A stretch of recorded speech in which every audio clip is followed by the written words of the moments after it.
Blessed Bagong Pilipinas, it's another bright new week to all of us and ang ganda ng araw ngayon. So we have here with us special guest. But before that, may we call on Jericho, my Yes, partner.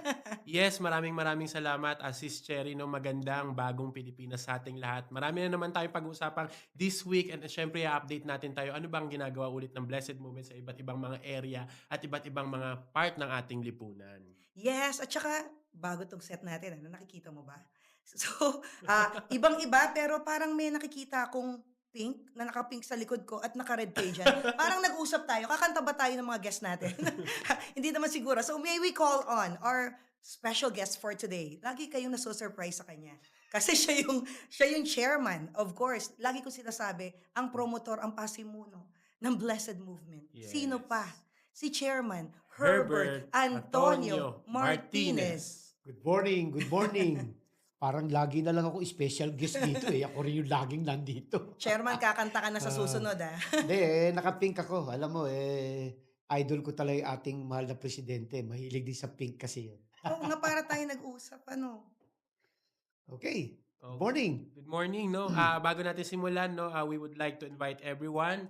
Of course, bigyan natin ng mikropono sa ating Secretary General Ray Santia. Yes. Yes, good morning uli sa atin lahat at a blessed Pilipinas TV again. Second time here.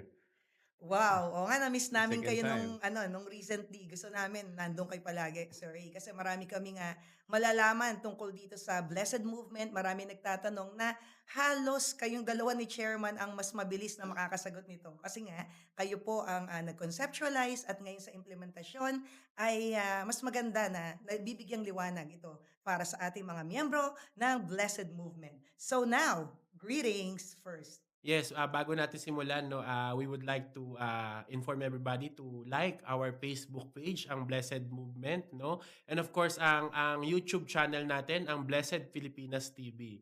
And of course, no, ang ating mga partner organizations, batiin din natin ang Five Pillars of Justice Association of the Philippines, ang Bagong Bayanihan ng Mamamayan, and of course, ang Bangon Bayanihan Movement Incorporated, Bagong Bayaning Maglilingkod ng Tapat, Bawat Bisig Magkaisa International Incorporated, BBM Supporters Unified Alliance of Volunteers, and of course, meron din dito ang Big Kiss Bayaning Masa, Sincere Advocacy, Responsible Action, and of course, ang Blissful Blessing International Organization Incorporated. No? Itong mga Wow!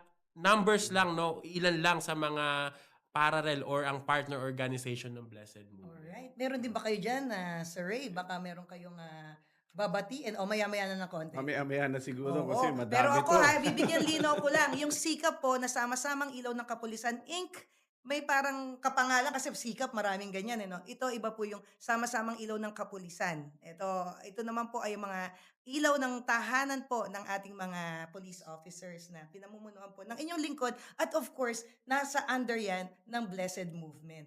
At yung isa, Opo. yung Impact Youth, may kapangalan din minsan sa social media, baka malilito. Iba yon po, International Multipliers for Peace and Community Transformation Youth. Ayan, yan po yung lagi po tayong may programa with the Blessed Movement. Kasama po natin ang ating mga kabataan. Baka lang minsan maligaw, ay, minsan sa page lang, wala namang problema, kaya lang para magbigyan lang ng linaw. Cherry, ano no, para sa kaalaman lang ni Jericho tsaka ni Ray, bakit yung sikap is sama-samang ilaw ng kapulisan? Bakit may kapulisan tayong kasama? Para lang sa kaalaman din ng iba ng mga kasamahan natin at sa inyo, alam ko namang alam nyo rin, pero sa iba, si Cherry Doromal is the wife of Police Colonel Wilson Doromal. Kaya malapit sa mga pulis itong ito. Sila may organisasyon doon sa kapulisan. Napakabait niyan ni Colonel Dormal, no? Shout out natin yan ang ating napakasipag na Regional Finance Head ng Region 2. Thank you, Okay, thank bro. you. Oh, Oo. yan. Special mention ka pa ngayon. Magpakape ka dito. Anyway, before tayo magkatanungan about naman sa mga ginawa ng Blessed Movement at gagawin this month, no? Alamin naman natin, no, kumusta yung mga nangyari this past few weeks, no? May mga lumabas na balita regarding sa labor force survey, no? Kasi pag-usapan po natin ngayon, no, yung mga binigay ng Blessed Movement galing sa national government tulad ng DOLE. Let's get to know naman kung ano pong ginawa ng Pangulo for the previous week, no. Tignan po natin, no, sa labor force service as of July 2024, no, naging mula 95.1% noong July 2023. Ngayon po 95.3% na po ang employment rate ng ating bansa. Palakpakan po natin ang ating Pangulo, Galing. no? And of course, sa employment rate po, no, galing po pang 4.9% naging 4.7%. Bumaba po tayo ng ilang milyon, no? Ibig Ng sabihin po, unemployment. yes, ang ibig sabihin nito, Breakdown. Cherry, no, 2.29 million unemployed last July. Ngayon po is 2.38 million na ang unemployed. Ibig sabihin, marami nagkatrabaho mga Pilipino. Yes, wag naman tayo No? magnega dyan. Magpasalamat na lang tayo at natutuwa tayo na marami po sa ating mga kababayan ay employed na, Yes. right? At hango dito, Cherry, no, Chairman at Sir Ray, no, yung trabahong tupad. Ito yung tupad na nagbibigay ng temporary sa mga displaced Filipinos natin, no, mga kapatid Mm. natin, para mabigyan sila ng hanap buhay. Okay, tupad. Para mag-backgrounder muna tayo. Sir Ray, ano ba po itong tupad? Tupad. Ayan po Para- yung programa po ng DOLE. Since 2016 pa po yan eh. Ngayon tinuloy ng ating Presidente Bongbong Marcos na tumutulong. Ito yun nga, dahil maraming nawalan ng trabaho during the pandemic, tuloy-tuloy pa rin po siya. Hindi na putol, no? Non-pandemic, hirap po talaga eh, di ba? Para ma-assist sila. Ngayon po, Chairman, sa atin po, ano po ba ang dating ng tupad sa Blessed Movement? Meron po ba tayong tupad? Para sa kaalaman ng karamihan, ang tupad is tulong panghanap buhay sa ating disadvantaged or displaced workers.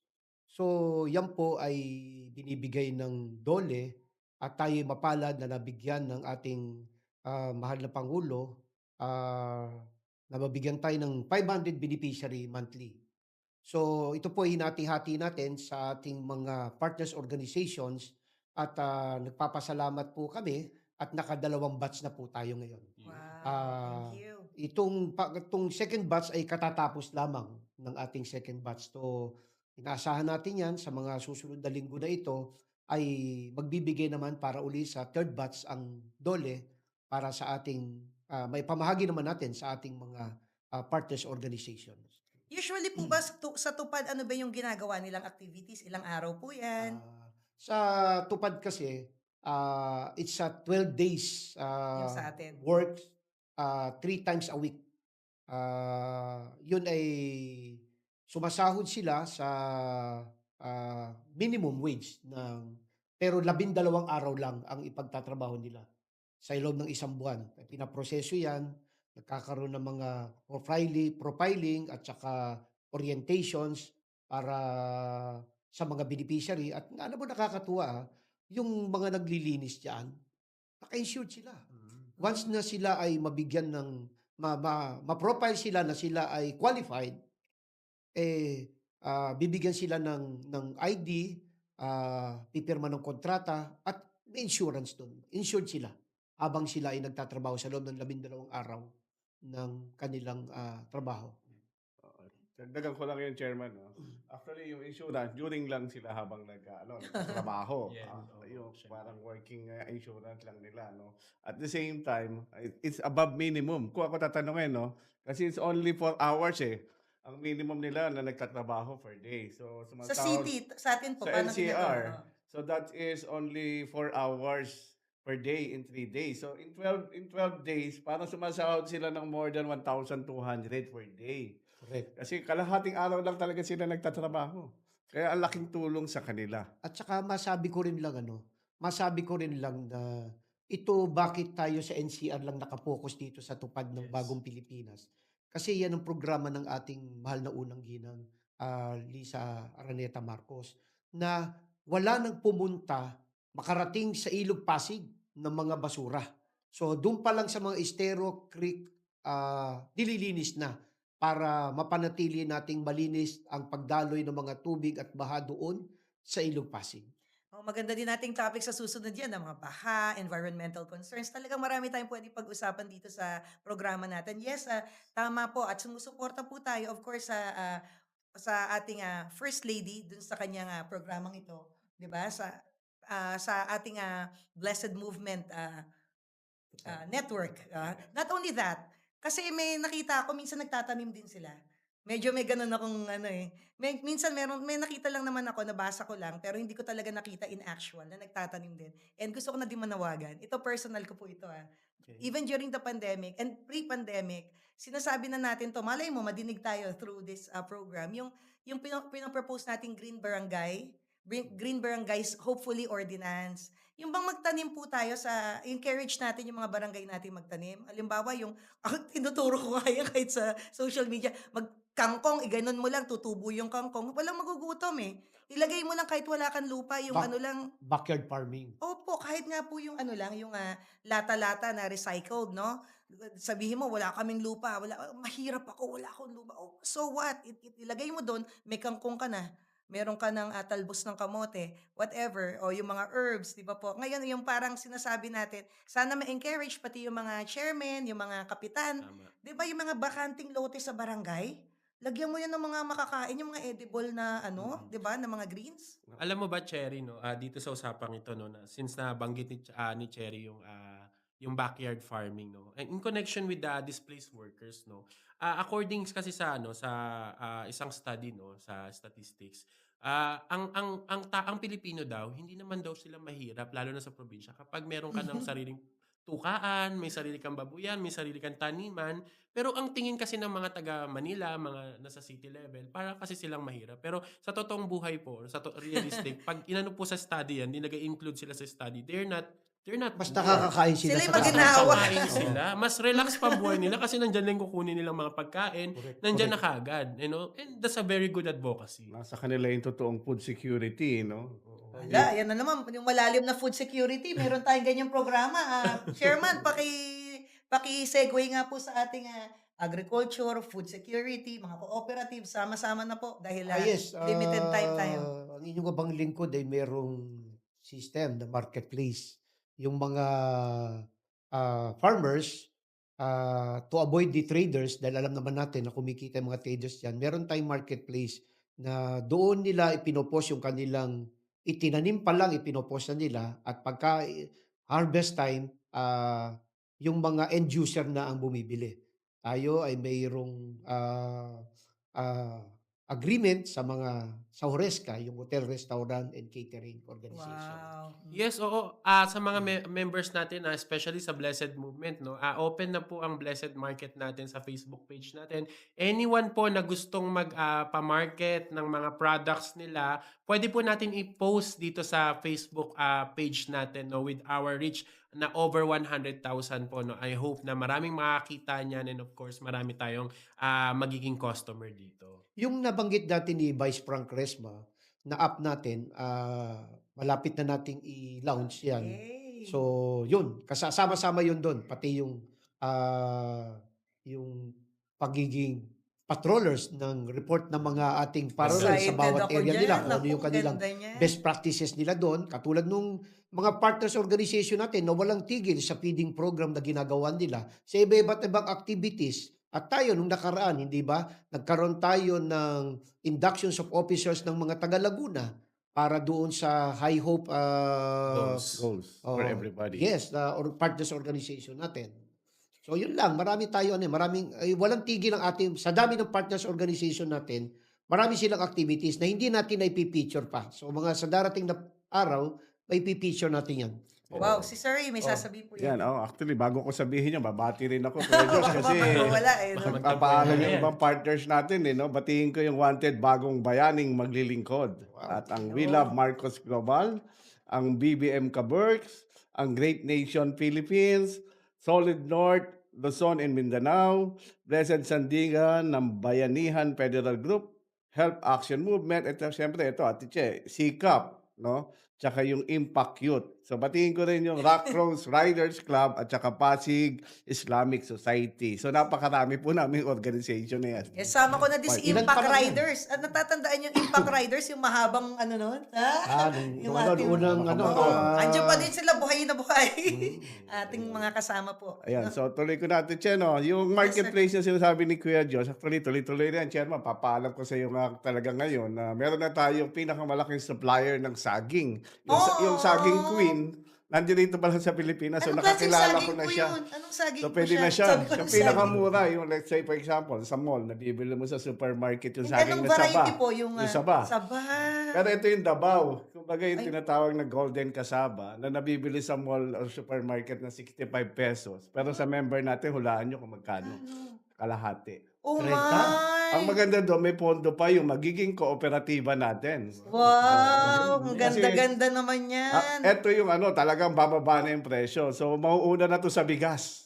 Naku, nauna na yung yung iba Napakaganda. staple saging ha, yung ibang bansa, di ba? Yes. Oo. Nabanggit mo yung yung kooperatiba. Sa September 25 po, Mm. meron po tayong Big event orientation at darating po dito sa ating headquarters si Asek Virgilio Lasaga upang mag-conduct po ng orientation doon po sa ating mga partners organizations.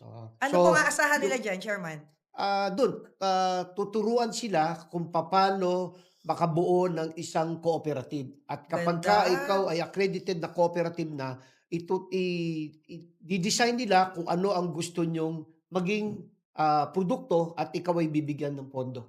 Yan po ay galing po sa ating Wow! gobyerno, Naku naman, sa nakaka-excite. Cooperative Development Authority. Alam mo, napakaganda, no? Yung gantong advocacy na ginagawa nating negosyante ang bawat Pilipino. Itong mindset dapat ang mapunta natin sa mga Pilipino. Yes. Kasi yung panahon, no, sabi ng mga ninuno natin, no, itong sinasabi nila, mag-aral ka mabuti para magkaroon ka ng magandang trabaho. Pero sa iba, no, tulad ng mga Chinese, sabi na mag-aral ka mabuti para magawa ka negosyo. Negosyo. And Tama.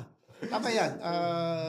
Kaya nga, yung dapat yung- meron, no, business. yung sinasabi mo na ganyan yung maging gusto ng ating administrasyon ngayon sa 2028 hangga't maaari maging middle class family na ang bawat Pilipino. Yeah, we Yan hope ang and gusto ng ating pray. administrasyon ngayon. Anyway, Ganda, no? ako naman ang babate. Okay. Gusto ko nang batiin yung iba pang partners organization natin. Ang bagong silang Maharlika Movement 2022, Bayaning Pilipino na aktibong tumutulong, High Hope Goals for Everybody Incorporated, Katuparan Producers Cooperative, Love and Care for PWD Association Caloocan City, Mahardika Women Empowerment Worldwide, National Council for Solo Parent, Todo Ascenso Pilipino, Tribong Mahardika, United Muslim Leaders of the Philippines, at United Pangasinan Saudi Workers Association and Overseas Filipino Workers and Migrants Worldwide. Ito, solid to, puro taga-Pangasinan dito Itong kila Yung BBM swab. And speaking Chairman. of, yung mga Yung BBM taga-Umingan, swab, isa pa yan. Laki niyan, Sa napaka- susunod, marami pa tayo. Ilan pa lang ito sa babatiin natin. Pero ang bagong lahat huwag nating kalimutan. Siyempre, kailangan natin i-congratulate yung ating mahal. Nakalihim ngayon ng PCO, Secretary Cesar Chavez. yes, May salute, sir. successor. Natawa ako kahapon, pinanood ko yung kanyang Budget hearing. sa budget hearing. Binati siya ni Congressman Jun Haresco. Pagkabati sa kanya, sabay sabing condolence. Alam natin na napakahirap na tasking ngayon ng ating mahal na Secretary Cesar Chavez. Mahirap talaga. Nasa likod mo kami, Secretary. Yes, Yes. tama yan. And also, ano pa yung mga accomplishments this week? SILG.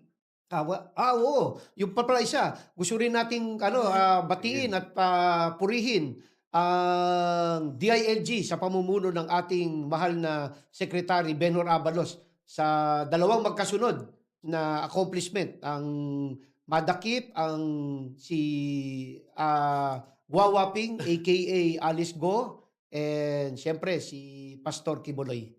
Congratulations po, Grabe. Secretary. Yes. Ako naman din, syempre pag ganyan may PNP ako kakaroon. Oo naman. Yes, salamat din of course sa Philippine National Police. Of course, Lagi may ang pulis. pinamunuan Oh, yes, oo nga ni, pala. ni General Torres. Yes, Wow, oo. Okay, yes, napakagaling. of course, of No? course. Ang hirap, ilang araw yan, ano? Nasubaybayan naman natin. Sobra. Medyo. More than 2 weeks. Mm-mm. More than 2 Anyway, weeks. no, napakadami nating napag-usapan no dito sa Blessed Movement, and of course, sa mga susunod na mga episode natin, mas magiging medyo critical naman na tayo, no. Magkakaroon tayo ng iba't ibang mga bisita, of course, mga mayors, mga governors, na kung saan mapag-uusapan na natin yung mas malalalim na mangyayari, no, the following Yung mga months. projects nila, yung activities ng mga LGUs. Kayo po, may mga LGUs, no, na gusto pong mag-guest din. Actually, mahaba pa yung naka-line up, pero okay lang po. Just give us a message po sa page natin. Yes. Yun, sana ang isang gusto kong maging topic dito, yung makaimbita tayo ng isang taga-Department of Agriculture Oh, wow. regarding doon sa ASF, yung sa African swine. Kasi medyo, may bago raw kasi ngayong Ayun. vaccine. So, yung malaman natin para kung gaano ka-epektibo ito. At sa larangan naman ng edukasyon, marami din nga nagtatanong dyan. So, Bagong secretary. hopefully, soon naman sa education naman, at sa bago nating secretary, Angara. Ayan, no, alam natin na Ang itong dami, naka-line ang up. daming naka-line up Cherry, talaga, Cherry. no? Kulang. Pwede ba mag-doble tayo ng show? Actually, Ang daming naka-line soon we'll have our a new segment para sa mga ibang mga topics, kasi itong gantong usapan is light lang, no? Pero pag napag-usapan na yung mga politics, yung mga accomplishments ng mga secretaries and mga other national government agencies, ibang topic na tayo. And in the end, ang gusto natin pakita doon kasi na kumikilos ba yung tao, yung whatever, yung head of whatever, the city, of the government, Yes. di ba? Ano yung ginagawa niya at maging inspiration din sa iba. Gusto ko rin palang may bagong magiging programa. Pangunahan ko na. Ano po? Ito ay parang butika ng bayan para sa Ay, mamamayan. yes! Ito ay programa ng PPPI sa pamumuno ng kanilang presidente na si Yusek Excited. Kim Lokin. Ma'am, waiting Yes. kami dyan. Yes po. PPPI Bagong stands butika. for Philippine Pharma Procurement Incorporated. Yes. Yan That's po. a GOCC. No? Kuya. Diyan lalabas ang butika ng bayan, no, Yes. ng mga murang gamot dito sa Pilipinas. Yes. So abangan po natin 'yan, kaabang-abang 'yan, no. Nako, exciting Siyempre, talaga. si Yusek Kim pa, very hardworking yan. And kasama natin sa grupo. Yes, kasama natin yan. Oo. Yes. Jericho, magpapaalam na ba tayo? Ganon ba? Ang bilis naman. Siyempre. Oo ganun lang. naman, syempre short time lang, pero marami pa tayong pag-uusapan next week, no. Ito po si Joshua Kaulugan, no, ang nagsasabi na magandang araw sa bagong Pilipinas. At ito naman po si Cherry Moriones de Roman na nagsasabing, tayo ang mga bagong Pilipino sa bagong Pilipinas. Blessed tayo!